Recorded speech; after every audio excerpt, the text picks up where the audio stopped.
Welcome to this webinar, where we will be looking at the devolution of local authority museums. And to guide us through this long view of the subject is Adrian Babbidge.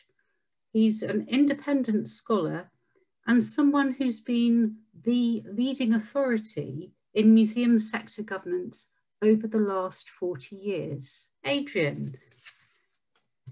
Museums moving out of direct delivery by local authorities is nothing new. What is the history? In recent years, there's been a huge growth in the range of mechanisms available to local authorities to deliver museum services. When I came into museums a very long time ago, either local authorities or universities or national museums or charities delivered their own services. What's happened over more recent times is there is a whole series of alternative mechanisms, particularly for local authorities. Part of these have been driven by funding issues, partly by other internal considerations. But now local authorities tend to take a strategic view. They've got a choice as to whether they deliver directly in-house. Some set up what are called business units, which are quasi-companies within the local authority with a trading account, so they can demonstrate that they're operating on an efficient and effective basis. Some local authorities can set up or choose to set up companies, perhaps in partnership with commercial sector providers to deliver services. And that's all done basically as part of an in-house model. But there are also externalization arrangements in place as well. The most common and long-standing are commercial contractors who do everything from emptying rubbish bins to running leisure centres to running libraries. They may, as an alternative, move to an existing charity to run services. Sometimes they work with local authorities in other parts of the area to provide a joint committee. And there are a couple of those for the museum sector. And sometimes they decide that it would be desirable to set up a specially created charity. So there's a huge range of options, and these tend to get spoken as if they are the same approach, when in fact there are marked differences between each of these. This just shows the trends over time from organisations which have spun off, to use a jargon, from local authorities. Going back to the 1970s, there were very few. In the 1980s, just a few more. 1990s, again, a small growth. But it's in the 2000s, and particularly over the past 10 years, the number of organisations which have been created to run museums and cultural activities on behalf of local authorities has actually increased dramatically.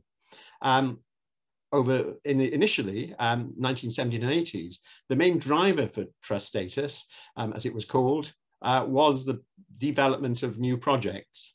In the 1990s and particularly from the 2000s, best value began to figure large. The idea introduced by the new Labour government that organisations should be seen to be efficient and effective, and some organisations, having challenged the way they did things, decided that outsourced arrangements were best for them.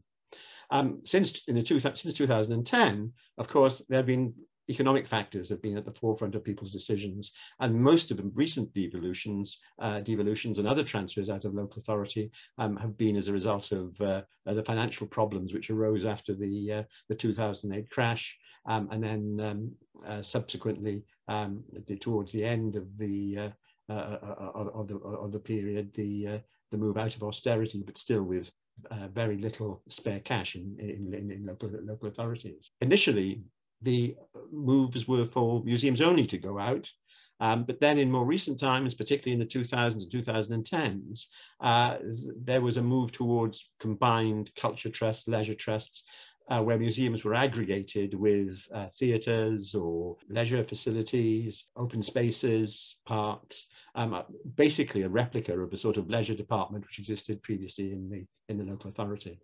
There have been, over the period of time, up to last year, 99 museum services have been transferred, and that amounts to about 201 museums in total which have left control. Of those, only 9 have reverted to local authority direct delivery. 5 of the devolved arrangements have been amalgamated, and and there's been one insolvency from a leisure trust, which was COVID related and took place last year. So generally, most of those which actually left have stayed outside the local authority direct delivery remit. Very few have come back in, and there tend to be local circumstances which has led to that. You'll also see from the number of moves out by region that there's been a fairly equal spread throughout the country.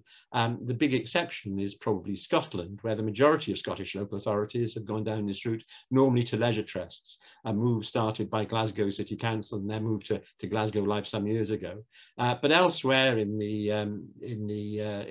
UK, the number of devolutions is very much reflective of the number of museums in the region. What are your views about the merits of museums going it alone or being part of a larger cultural trust? From a local authority perspective, the idea of having a leisure culture trust it's got many advantages. They are probably better suited to take up the strategic approach which the local authority wishes to see wishes to see implemented. They create opportunities for synergies in the services and make council monitoring of those services perhaps more straightforward than if they're dealing with a multiplicity of different organisations. And a one-off exercise for local authorities. They only have to do it once, whereas if they do services separately, that's going to take them a long period of time. So for local authorities, there are very real pluses. I think for the museums or organisations allied to museums, other heritage services possibly, it's more of a difficult scenario because what happens is if you transfer out all the leisure services, what you stand a very strong chance of doing is replicating the difficulties which arose in a local authority for a small museum service. They're always going to be a very small part of the new organisation. And therefore, they're not necessarily going to have the capacity to deliver on the way that they might think is best suited. The other thing is these bigger conglomerates often have a range of different business models. And it's very difficult to run a single organization which operates a number of different business models. And that actually is a real challenge because what's good to run a admission charging leisure center, a fee charging leisure center is not necessarily the same as the best model for a free admission museum. So that's a real challenge in any new arrangements. It's also the case, of course, with the local authority that if one leisure trust goes wrong, everything collapses. If they do choose to actually have different arrangements for different services, at least if something goes wrong with one of them, the rest can carry on as normal. So it does actually minimize their risk in that area.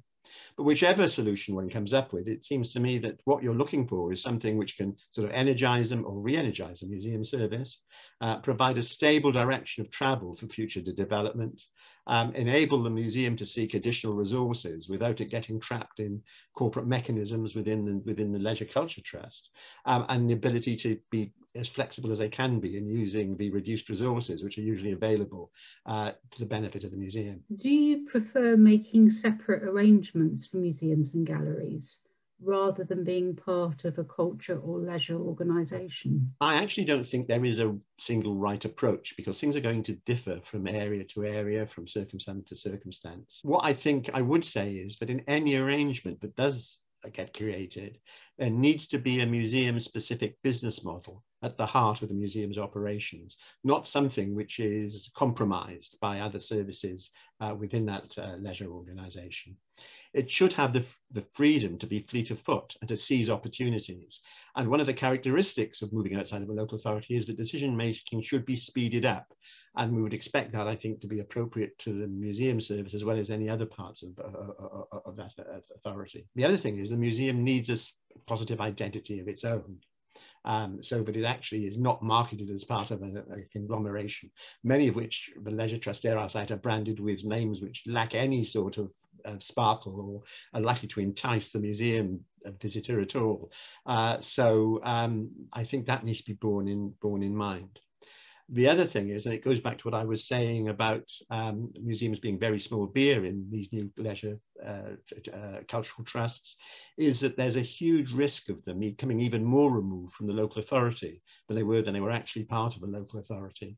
And I think that's a real challenge, because I think what one's trying to do is not wave goodbye to the local authority, but build new relationships, perhaps with parts of a local authority where there may not have been any relationships previously. How do local authorities choose which model to follow? I think that's a very interesting question. I think it's worth a detailed study on its own. I think clearly the nature and scale of a local authority determines the way it wants to go, because you can spend an awful lot of money and internal resource on coming up with a solution for your museum services or your leisure culture trust, whatever. It's also the case that in many circumstances, particularly under financial pressure, there is a political imperative to respond to lobbying from interest groups within the community. And I think they are very influential in not only deciding whether some sort of change takes place, but the nature of that change. Some councils, which have been in the business of leisure trusts for a long time, but museum still is delivered in-house, may well be influenced by the experience of the sort of leisure trusts that they've had in the past, which may have been a huge success. It may have caused problems. And I think that those lessons would have been learned internally. Often there are personalities who make decisions, and they could be senior corporate directors, they can be elected members, cabinet members, chief leader of the council, local mayor, whatever it is, who have certain views that they actually want to see reflected in the new arrangement. And that sometimes relates to control, it relates to the level of resources that people are actually prepared to commit for the long term, or perhaps even sometimes for the short term, to get the project off the ground. Of course, local authorities, like many organisations, look to see what's happened around them. So copying neighbouring councils is quite popular. And many local authorities, unprepared, or they feel they haven't got the expertise in-house, employ consultants from commercial practices, or they get advice from funding bodies or like organisations. There are some pitfalls which arise with this. First of all, organisations tend to decide their structures and processes before they decide on their real purpose.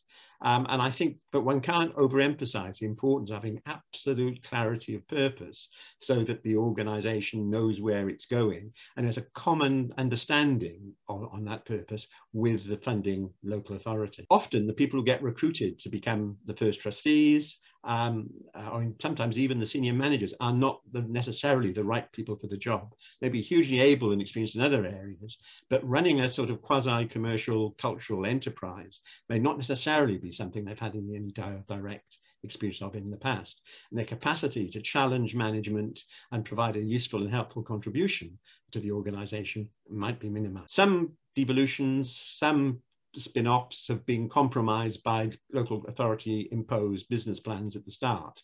And indeed, a few haven't actually happened because the trustees haven't been prepared to accept those business plans. So the matter that the organisation never came to fruition. Two other risks, which I think are not uncommon in the cultural sector generally.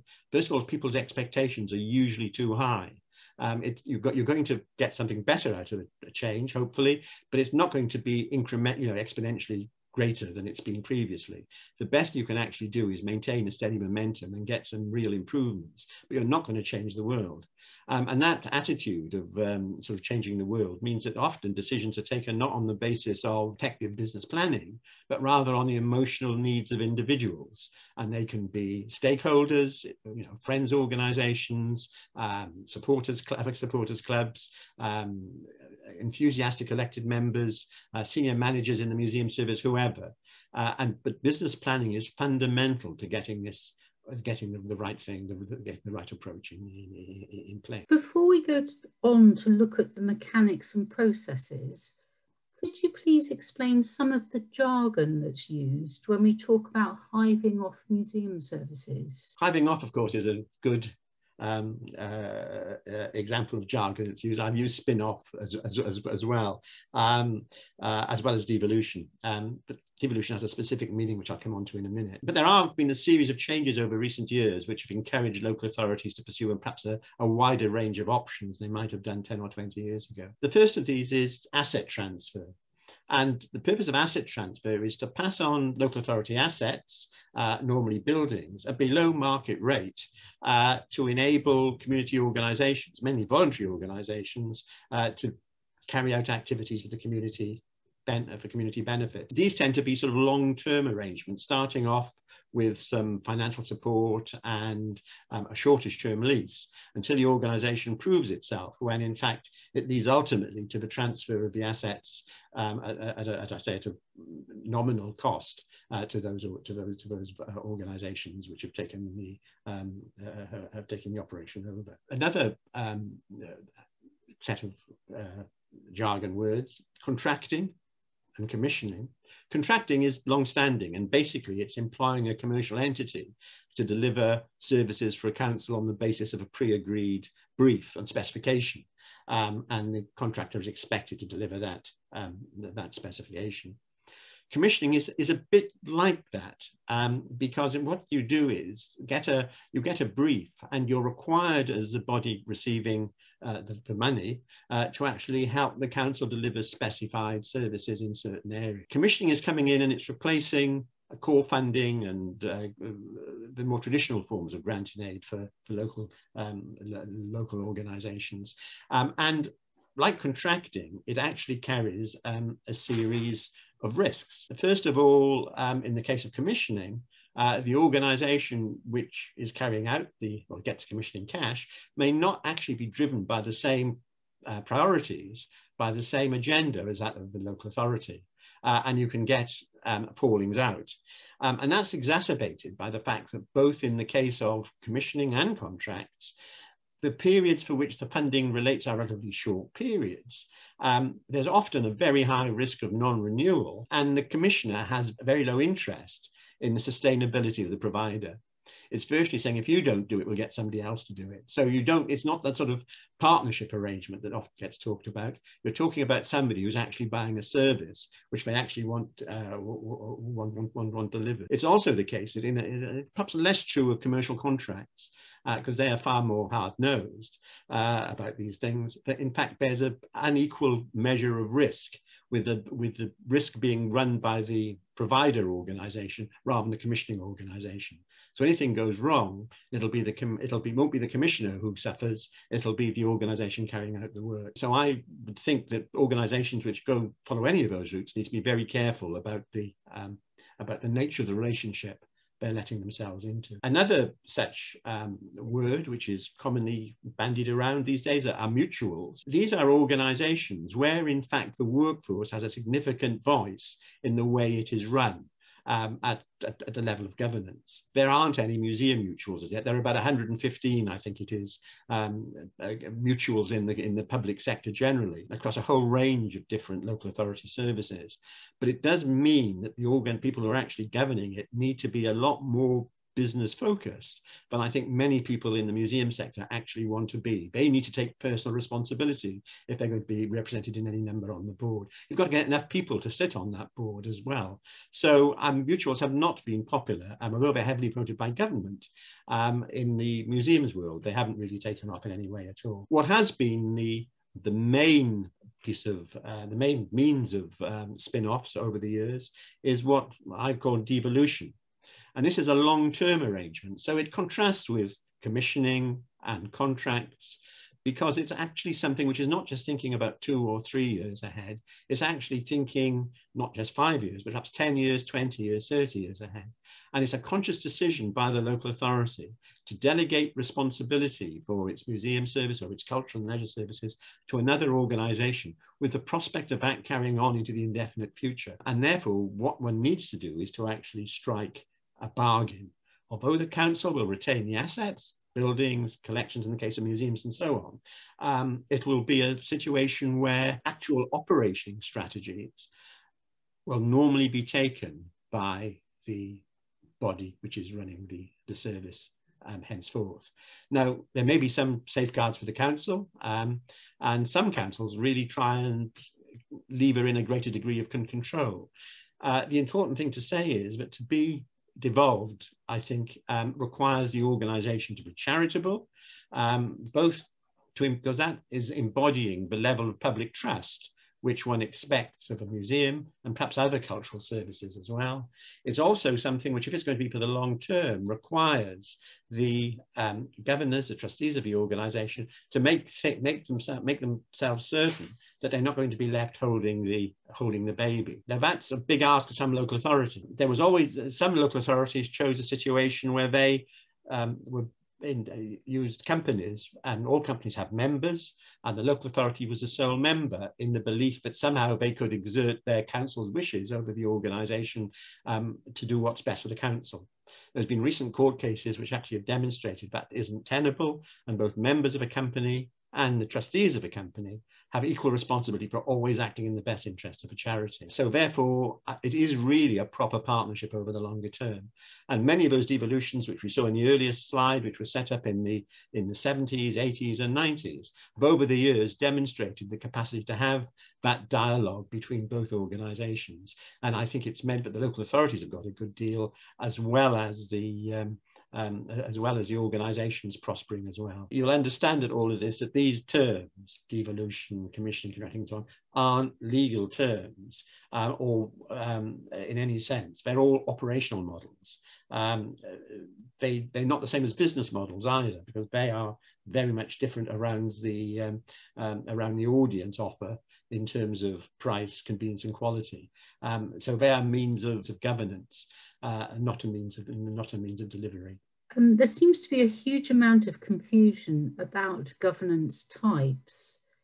Could you explain those that are best suited? What's best suited will depend on the relationship of the local authority with the organisation it wishes to perform the services, and well as the people who actually are going to constitute the governing body of that service. This slide shows the main legal structures which one would use in terms of an arrangement to spin off a museum or cultural service from a local authority. Most local authorities are very familiar with limited companies, so they have, over the years, have proved by far the most popular.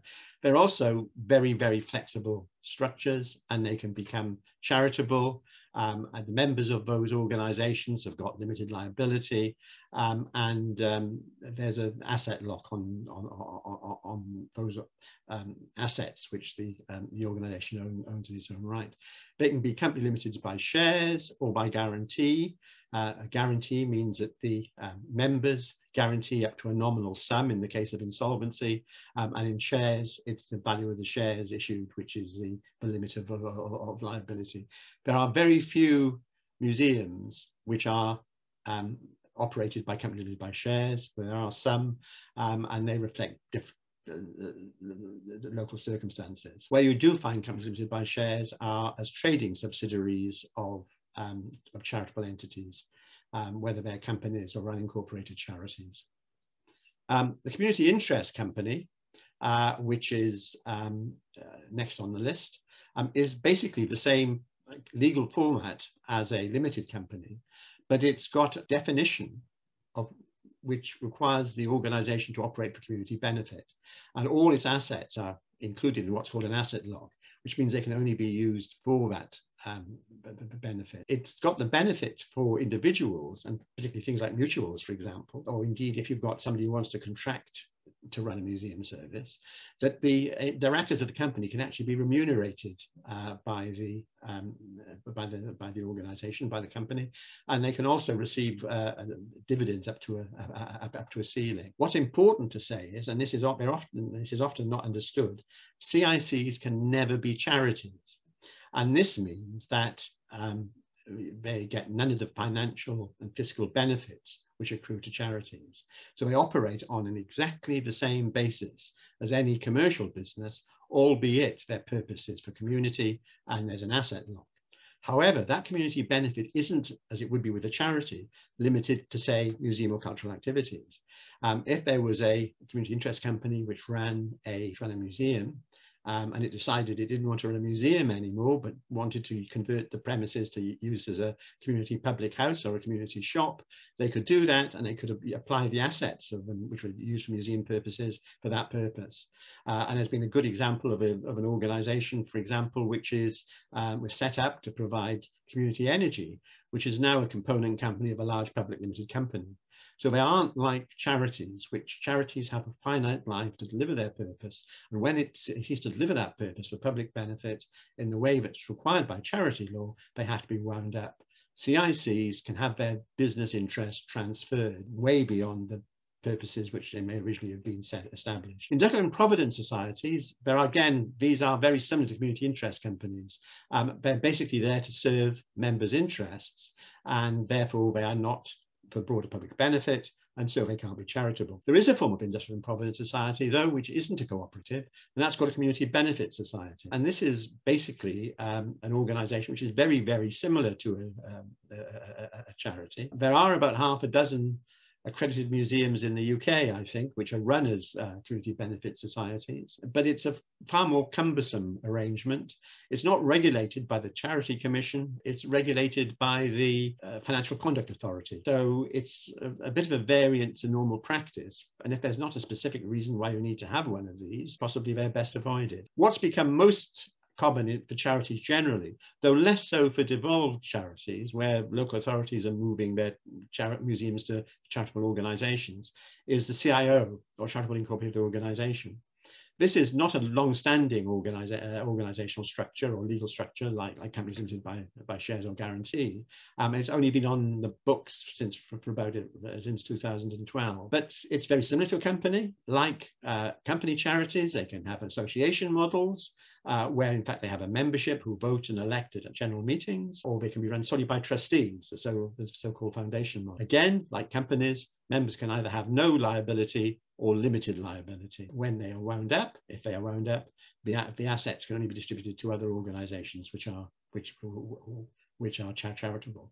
They were designed specifically for smaller and middle-sized charities, so they could have the same benefits of incorporation as companies have, but without the need to be regulated by two different sets of regulators, Companies House and the Charities Commission. There is one thing which will deter a local authority or any any organization which may wish to borrow against the CIO's assets.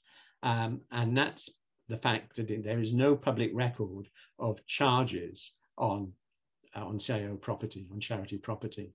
There is for companies. Companies House files show whether there's a charge over the assets, which is helpful in business relationships. Not going to be of much use to middle and smaller sized charities, but it may be useful for very large museum services. And it's for that case, in that case, it may be that structure, the company structure, which the local authority will prefer. I put charitable trust on the bottom solely because there is one devolution in Scotland to a charitable trust. It's an exceptional because trustees of charitable trusts have financial liability for the organization, and although you can incorporate them to give them a sense of legal personality, so they can sign contracts in the name of the charitable trust, they can't actually benefit from any limit on liability if it becomes insolvent.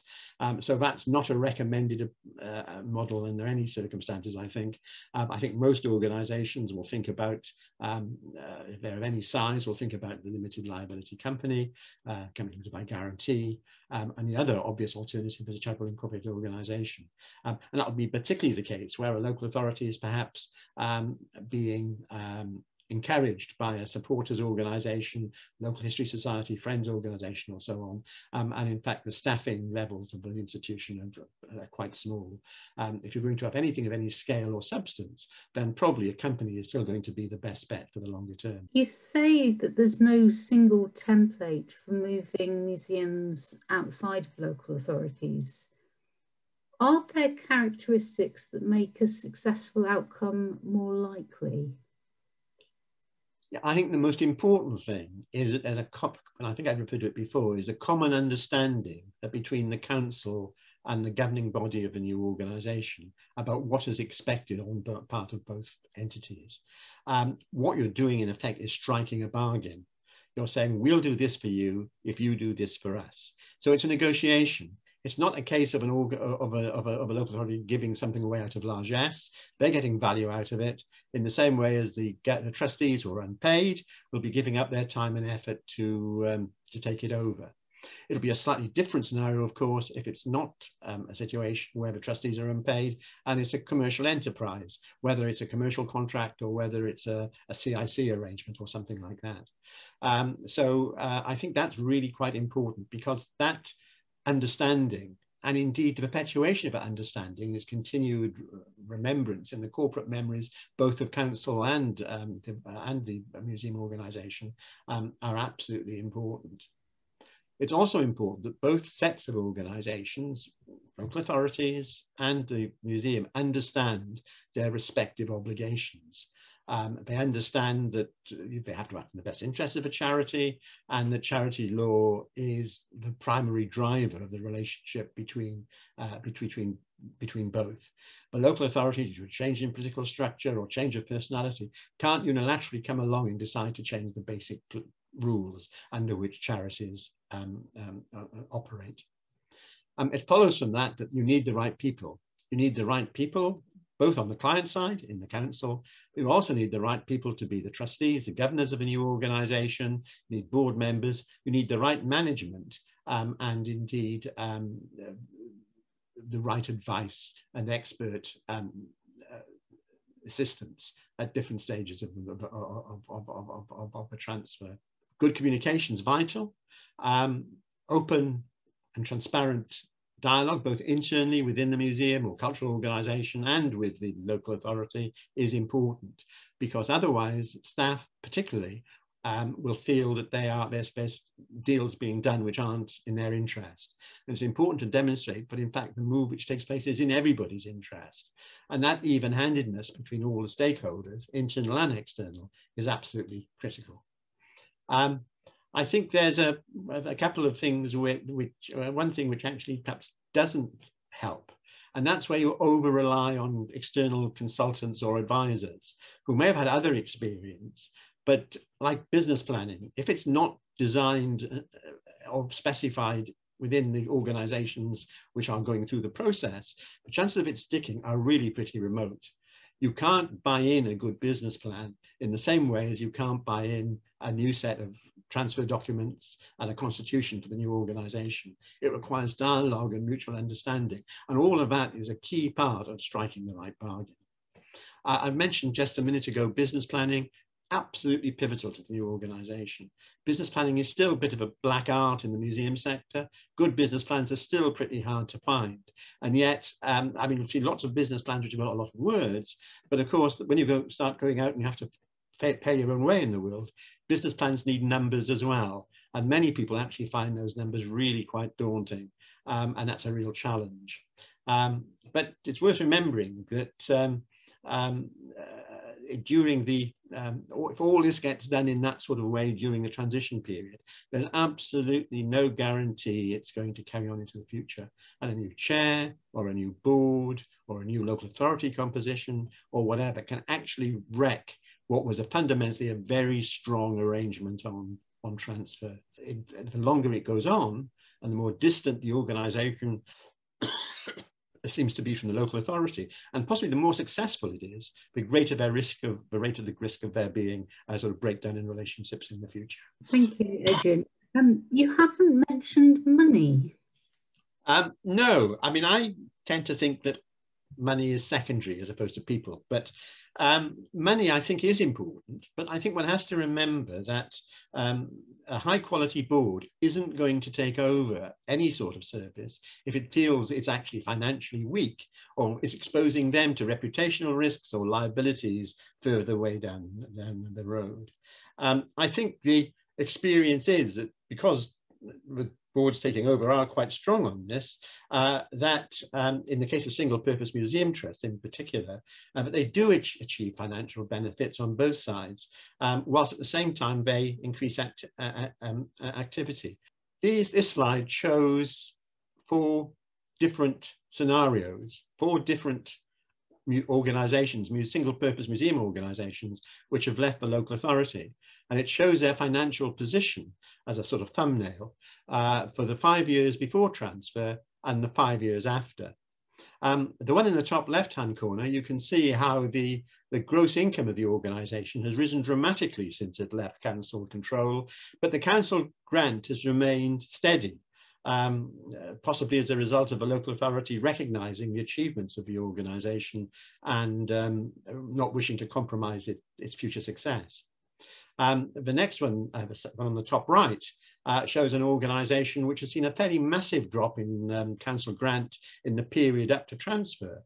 And again, you actually get the gross income of the organisation after transfer increasing throughout the period. There is a bit of a dip, but nonetheless, again, the council grant has dropped slightly, but has actually remained relatively stable.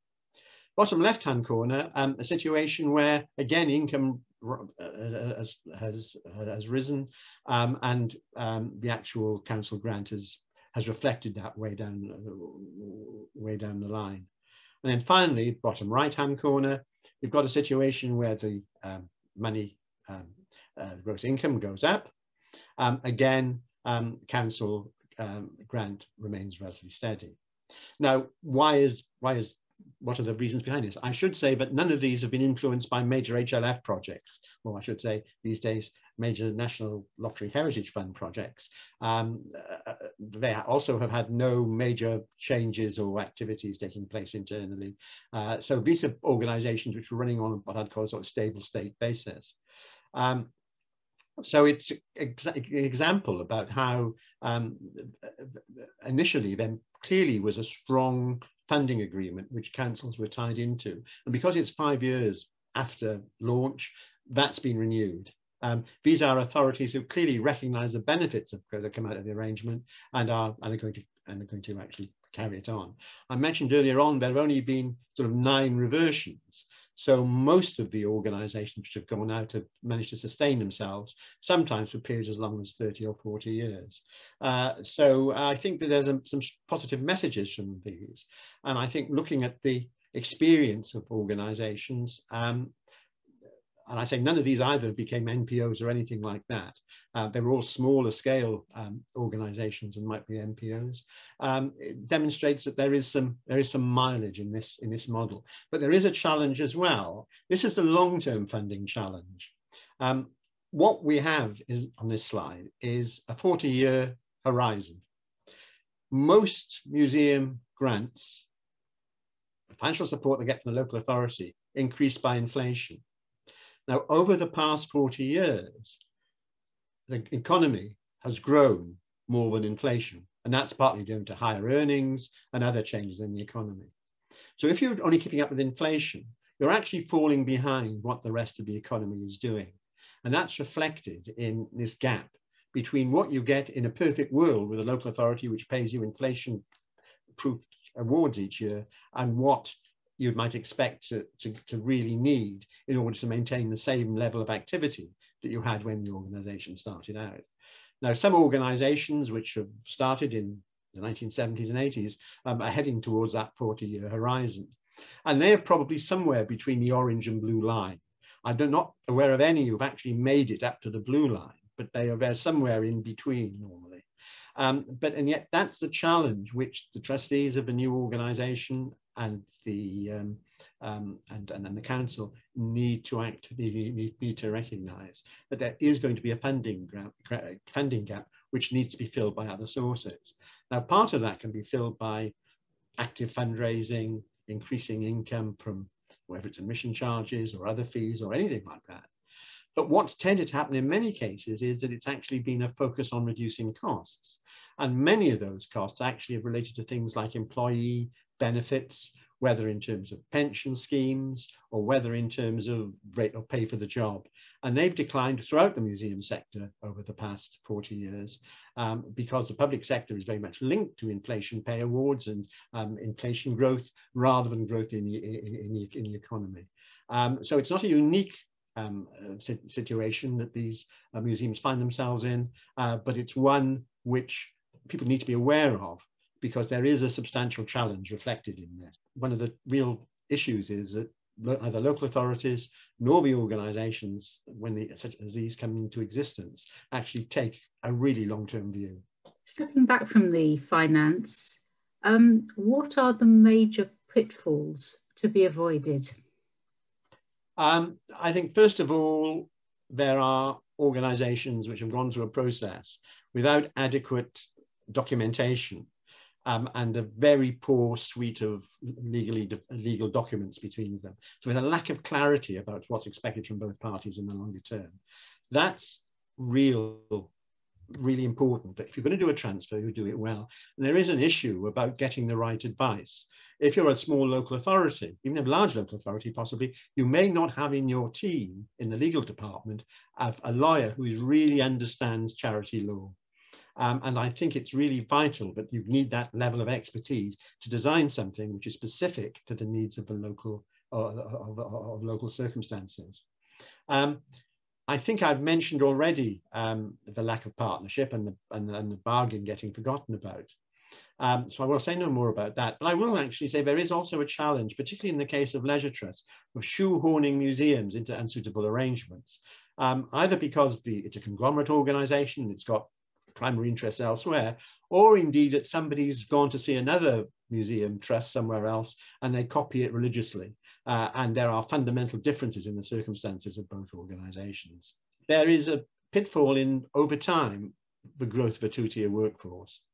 And I think that's a challenge because the new organisation will want to create terms and conditions of service for its employees, which may not be the same as those from the people who've transferred over from the local authority. I think there's potential lack of expertise or experience on both sides. One of the issues that I haven't really touched upon is actually who leads the organisation. Many organisations feel that the person who may have been an entirely admirable local authority head of service may not necessarily have all the requirements for being an effective chief executive of a devolved arrangement. So often that leads to a change at the top as part of a transfer.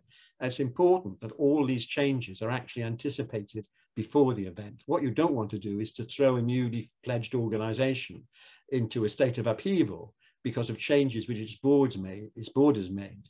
They should really be negotiated between the board and the council in advance of transfer, and the council should pick up the costs of those as part of the transfer arrangement. And this clearly has issues in terms of timetable, that many organisations try and run too quickly without allowing sufficient time for the appropriate negotiations to take place, let alone potentially having to appoint new senior managers. The idea of a senior manager coming on board shortly after an organisation has been devolved and finding it's been set up in a way that they fundamentally disapprove of or disagree with is not a healthy start to any organisation. Seems like an awful lot of pitfalls. Yes, but if you're aware of the risks, you can actually do your best to avoid them or mitigate them. And the potential for improvement, I think, is demonstrated to be enormous. You get better decisions made with greater speed. Staff can feel empowered at all levels in the organisation. Esprit de corps can improve dramatically. Better communication internally and with stakeholders is easier to achieve. And I think at the end of it all, and perhaps above all, you get a more productive public service. That was incredibly detailed, and as ever, we are very much informed by your contribution.